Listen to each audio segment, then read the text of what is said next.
안녕하세요. 1인 원장 윤원장입니다. 오늘은 구독자의 댓글 상담을 한번 해볼까 하는데요. 댓글 주신 게 프랜차이즈는 도움 안 된다는 글을 보시고 이제 홀로 해보려고 하시는데, 선생님의 수업 방식, 윤쌤의 수업 방식이랑 그다음에 그룹 과외식이냐, 뭐 인당 진도는 어떻게 하냐, 뭐 이런 거를 물어보셨어요. 그래서 프랜차이즈에 대한 저의 생각이랑 저희가 초반에 운영을 어떻게 했는지에 대해서 말씀을 한번 드려볼까 해요. 근데 프랜차이즈는 도움이 안 된다. 이거는 저는 아닌 것 같고요. 이제 경험이 없으신 분이라면 사실은 프랜차이즈를 잘 골라서 교육 지원도 되고 자체 교사 교육도 있고 선생님들하고 정보 교류도 원활하게 잘 할 수 있는 곳이라면 경험이 없으신 분들한테는 굉장히 도움이 많이 돼요. 그런데 이제 본인이 강의 경력도 있으시고 학원에서 근무한 경력도 있으시고 그래서 이런 학원 사업에 대한 사이클을 많이 알고 계시고 수업에 대한 자신감도 있고 이 수업이 어떤 식으로 돌아가는지도 다 안다 라고 하면 프랜차이즈가 별로 도움이 안 돼요. 근데 그럴 때는 이제 개인 브랜드로 수업을 하시는 것도 상관이 없다고 생각을 합니다. 그리고 저희 경우는 이제 처음에는 아이들을 모을 때 정원을 3명으로 해서 모았어요. 그러니까 저희는 그룹 과외식인 거예요. 강의식의 수업을 하는 건데 처음에 아이들을 모을 때는 3명을 정원으로 해서 소수 컨셉으로 아이들을 모았어요. 어차피 정원이 많다고 해서 텅텅 비어 있으나 3명이어서 이렇게 차 있으나 그러면 보기에도 3명이 좋잖아요. 왜냐하면 제가 그때는 빨리빨리 아이들이 모여줄 수 없다라고 생각을 했던 것 같아요. 그래서 3명으로 정원으로 했는데 그때 이제 그 부분이 좋아서 오시는 분도 많았고 이제 교육비라고 하면 교육비는 이제 공부방은 학원비보다는 싸고 그렇게 인식하시는 분들이 좀 있거든요. 그런데 저는 소수 컨셉이면서 학원 교육비 정도를 받았거든요. 그래서 그 부분이 좀 좋아서 오시는 분들이 좀 많이 있었고요. 저희는 이제 그룹 과외식으로 수업을 하다 보니까 어떤 단점이 있냐면 친구들이 학년을 다 맞춰야 된다는 거.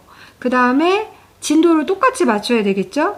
그래서 아이들이 저희가 만약에 초등학교 1학년부터 중학교까지 수업을 하면 아이들이 시간을 딱 맞춰가지고 들어온다는 게 사실은 쉽지가 않아요. 그래서 초반에는 그 아이 시간에 저의 수업이 비어져 있으니까 맞춰줄 수 있지만 좀 그 시간을 맞추지 못하는 부분들 때문에 아이들을 놓치는 경우가 있어서 그게 어떻게 보면 단점이 되는 것 같아요. 그래서 고학년은 뭐 저녁 시간대에 잡고 토요일 날 잡고 저학년은 학교 끝난 다음에 아니면 뭐 6시 때 뭐 이런 것들이 좀 하다 보면은 아이들이 몰리는 시간이 있거든요. 그래서 그 시간을 좀 참고로 해가지고 시간을 잡아주면 시간표를 처음에 잘못 맞춰놓으면 1년이 산으로 가거든요. 그래서 그 부분을 잘 맞춰놓는 게 되게 중요해요. 그룹 과외식은.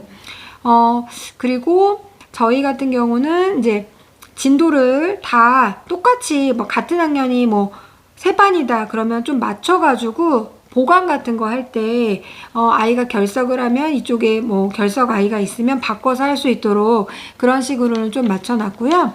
그 다음에 요즘에는 그래서 아이들이 학년 맞추고 시간 맞추고 이러면 되게 어렵잖아요. 그러다 보니까 수학이나 영어를 보면 무학년으로 해서 코칭으로 하는 게 되게 많더라고요. 그것도 되게 장점이 많이 있는 것 같아요. 왜냐면 이렇게 강의식이 아니라 이제 개념 강의는 뭐 선생님이 봐주시고 문제를 풀어오면 뭐 채점해주고 틀린 부분을 체크해준다거나 그런 식으로 하면 아이들이 계속 학년에 상관없이 시간을 맞춰서 자기 되는 시간에 오면 되니까 그런 부분이 장점인 것 같으니까 선생님의 과목에 맞춰서 하시면 될 것 같아요. 저희는 사실은 그게 편하고 좋은데 저희는 과학 실험 교실이기 때문에 아이들하고 오늘은 어떤 주제로 실험을 하는지에 대해서 이야기도 하고 그 다음에 그 부분에 대해서 이야기도 나누고 자기 생각도 나누고 실험을 한 다음에는 그 실험을 통해서 얻은 것들을 통해서 알게 된 걸 또 정리하고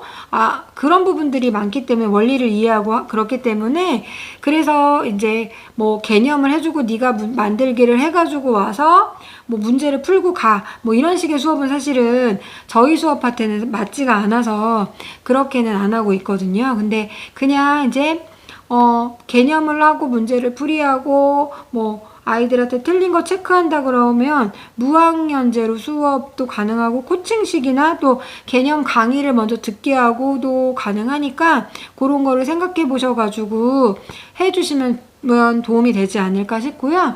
근데 이제 그룹 과외식에 이제 단점만 있진 않고 장점도 있어요. 그럼 어떤 장점이 있냐면 그룹 과외식은 저희는 지금은 4명 수업을 하거든요. 그러면 그 수업 안에 4명만 오잖아요. 그래서 그 외에 뭐 제가 신경 쓸 게 없어요. 저는 이제 수업만 하면 되고, 그다음에 민원에 조금 자유로울 수 있다는 거. 왜냐하면 아이들이 딱 그 시간에만 오고 딱 그 시간에만 가거든요. 그래서 애들이 무학년으로 해가지고 코칭제로 하면 계속 돌면 계속 문을 열어주고 닫아주고 그 다음에 엘리베이터를 계속 타고 왔다 갔다 하고 뭐 이런 부분들이 있잖아요. 저희는 고층이기 때문에. 그러면 거기에서 오는 민원이 조금 더 있을 수 있다고 생각을 하거든요. 근데 그런 부분에서는 조금 자유로울 수 있다는 게 장점이에요. 근데 공부방은 민원이 굉장히 중요하거든요. 민원 때문에 나가시는 분들도 되게 많아요. 그래서 그런 부분이 저희가 뭐 고층이어서 그거가 너무 신경이 쓰인다라고 하면 그룹 과외식도 저는 괜찮은 것 같습니다. 그래서 어떤 부분을 장점으로 생각하시는지, 아이들을 어떤 컨셉으로 모을 건지, 뭐 이런 거를 생각하시면 아이들한테 내가 어떤 수업 방식으로 할지 뭐 이런 것들이 정해지지 않을까 싶어요. 도움 되셨으면 좋겠습니다. 감사합니다.